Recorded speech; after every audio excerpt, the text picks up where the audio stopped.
पैसा आणि काही सत्ता जरी असली तरी लोक जेव्हा एकत्र होतं तेव्हा ते उकळून फेकतं. हा इतिहासच आहे भारताचा. काल देशभरात लोकसभेचा निकाल हाती आला आणि याच्यामध्ये आपण बघितला तर महाराष्ट्रामध्ये देखील महाविकास आघाडीला त्यांच्या या जागा निश्चितच कुठेतरी जिंकता आल्या. महायुतीचा जर विचार केला तर 400 पारचा जो नारा देण्यात आला होता त्या मात्र पूर्ण करता आला नाही. आज आपल्यासोबत महाराष्ट्रातील आमदार बच्चू कडू आपल्यासोबत आहेत. सर, काय सांगाल एकंदरीत की लोकसभेचा काल निकाल हाती आला, एकंदरीत महाराष्ट्राचा जर विचार केला तर संभाव्य जागा महाविकास आघाडीला देखील जिंकता आल्या, मात्र महायुतीला तिथपर्यंत पोहोचता आला नाहीये, काय सांगाल एकंदरीत? एक दोन वर्षातल्या झाल्याचं जे फुटाफुटीचं फोडाफोडीचं राजकारण झालं, काही अतिरेक झाला, त्याच्यात लोकांची नाराजी आहेच. त्याचं संशोधन केलंच पाहिजे. कसं होते का जेव्हा अतिरेक होतं तेव्हा लोक त्याला उत्तर देतात. म्हणजे सत्ता म्हणजे सर्व काही नाही हे पुन्हा महाराष्ट्रानं दाखवलं. जे छत्रपती शिवरायानं औरंगजेबाला सांगितलं होतं किंवा जे काही परकीय आक्रमण होत होते तेव्हा महाराष्ट्र ताकदीनं उभा राहत होता. तसं यावेळेस लोकांनी पुन्हा दाखवून दिलं. त्याच्यात सुधारणा करणं फार गरजेचं आहे.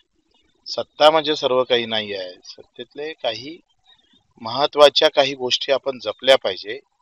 ते मला वाटतं लोकांनी यावेळेस दाखवलेलं आहे. महाराष्ट्रात ज्या लोकसभा उमेदवारांकडे पूर्ण लक्ष लागून होतं त्याच्यामध्ये अमरावती असेल किंवा बीड असेल, तर अमरावतीमधून आपल्या नवनीत राणांचा देखील पराभव झालाय आणि बीडमधनं पंकजाताईंचा देखील पराभव झालाय. नक्की काय असेल हे कारण?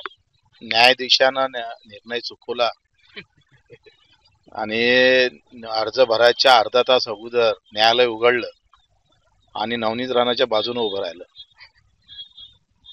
न्यायालयाच्या विरोधात कोणी बोलत नाही, पण बोला वाटतं. असे जर न्यायालय जर झाले देशातले तर ते मोठी कुचंबना होईल, देशातली विटंबना आहे. म्हणजे अर्ज भरायच्या अर्धा तास अगोदर निर्णय होते. बावनकुळे सारखा माणूस एक दिवस अगोदर सांगतं का निकाल आमच्याच बाजूने आहे.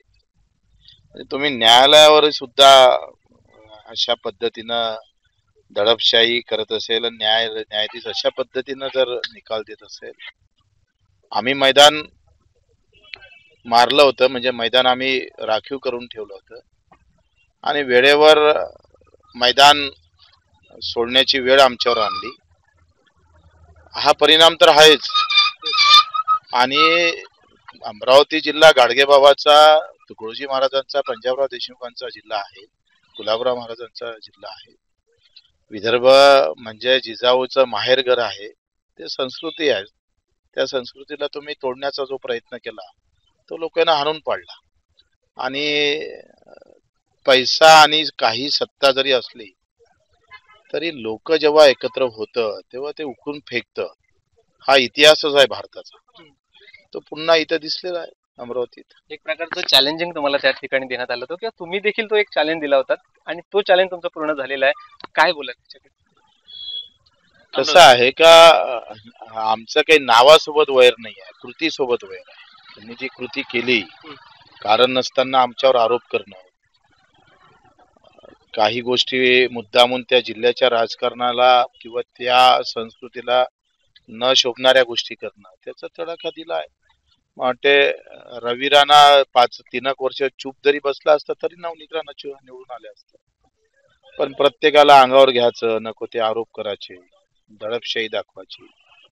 निवडणूक झाल्या झाल्या विटा भट्टीवाल्यानं मतदान केलं नाही म्हणून ते विटा भट्ट्यावाल्यांचे विटा तयार झालेल्या चकनाचूर करण्याचा प्रयत्न केला. तर ही प्रवृत्ती लोकांना पटत नाही. तिचं उत्तर ते देतातच. पैसा आणि सत्ता महत्वाची राहत नाही. जरी धर्म आणि जातीचं राजकारण झालं तरी त्या जाती आणि धर्माच्या राजकारणात न्याय आणि अन्यायाच्या सुद्धा बाजू पाहिल्या जातात आणि ते पाहून त्यांना तसा झटका दिला. पंकजा मुंडेच्या देखील विजयाची खात्री निश्चित ठरली होती किंवा देण्यात आली होती, मात्र पंकजा मुंडेंचा देखील तिथे त्या ठिकाणी पराभव झाला. मात्र याच्या मागचं काय कारण असू शकतं? मला वाटते मराठा आंदोलनाचे परिणाम त्या भागात जास्त जाणीवपूर्वक दिसले आणि आरक्षण देण्यापेक्षा तिथे जी काही व्यवस्था तिथं निर्माण केली आणि या राज्यातला एका माणसाच्या बद्दलची नाराजी तुम्ही जर पाहिली, मी नाव नाही घेणार, पण लोक असं म्हणतात का मोदीजींना पण आम्ही समजून घेतलं असतं. पण इथं जे काही मतभेद निर्माण करण्याचा प्रयत्न झाला, धर्मानं जमत नाही तर जातीमध्ये तोडून काही जमते का? जाती जातीमध्ये ते भांडणं करून काही आपल्याला निर्माण करता येईल का? अशा प्रकारचं राजकारण काही प्रमाणात केल्या गेलं ते लोकांना भावलं नाही. उलट जातीवर निवडणुका झाल्या नाही पाहिजे या मताचा मी आहे. मी जेव्हा या लोकसभेमध्ये जेव्हा निवडणुकीत प्रचार केला तेव्हा जातीचा आहे म्हणून मत मारू नका असं ठामपणे सांगणारा मी पहिला असेल. शेतकरी आणि शेतमजूर म्हणून हक्काची बाजू तिथं मांडली गेली पाहिजे म्हणून आम्हाला मत मारा. मी माझ्या पहिल्या निवडणुकीत म्हटलं होतं का जात पाहून बच्चू कडूला मत मारायचं असेल तर मारायचं नाही, काम पाहूनच मत मारलं पाहिजे असं ठणकावून सांगणारं आता राजकीय नेते संपलेले आहे. त्याच्यानं जातीचा वापर करून निवडणूक, जाती आणि धर्माचा वापर करून निवडणूक जिंकण्याचे जे काही मनसुबे राजकीय लोक मानतात ते दिवस एक दिवस या लोकशाहीला घातक ठरणार आहे.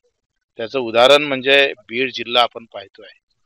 तिथे काही समाजानं काय म्हणते बहिष्कृत केलं, तो समाज करण हा समाज करल अशा पद्धतीने या देशाचं राजकारण. इथं 18 पगड जातीचे मावळे एकत्र करून स्वराज्य निर्माण करण्याची भाषा महाराष्ट्रानं देशाला शिकवली.